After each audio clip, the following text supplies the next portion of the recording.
Tak, dobrý večer. Ja si dovolím tvrdiť, že dnes nás radila efektivita a na druhej strane dostali sme veľmi lacné góly a toto sa nám jednoducho nemôže stať.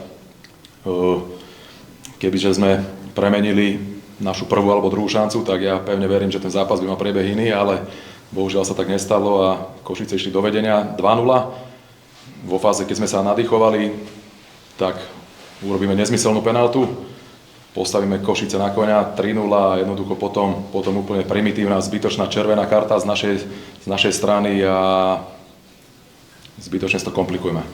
Si myslím, že sme v prvom polčase hrali dobre, to, čo sme chceli sme využívať niektoré priestory, ktoré sme vedeli, že sa nám tam otvoria.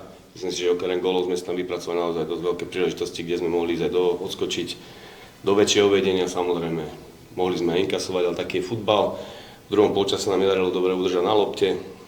Takže tá hra z našej strany nebola úplne taká plynulá, ako by sme si predstavovali, ale dali sme tretí gól a aj keď sme inkasovali po penalte, myslím si, že sme vyhrali a to sme chceli a za to sme vďační a radi.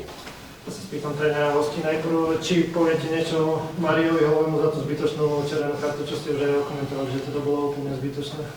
Tak my sme si to už teraz tesne vybavili jednoducho v kabíne, ale to samozrejme zostane interne v kabíne, ale samozrejme, že to bude mať dohru. Tak vieme všetci, že chýbal 3 mesiace, takže dá sa povedať, že zrejme mu to opäť spočítali súperárka.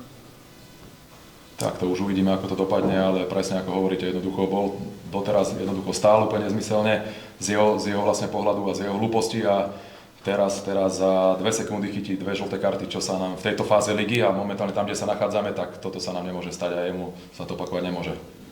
Bol to prvý zápas len jari, ale skočili vám superi na minimálne 4 body, takže ako vnímate teraz tú situáciu v tabuľke? Tak, je to nepríjemná situácia, ale nie je nerešiteľná situácia a my sa pokúsime najbližší zápas doma bodovať naplno.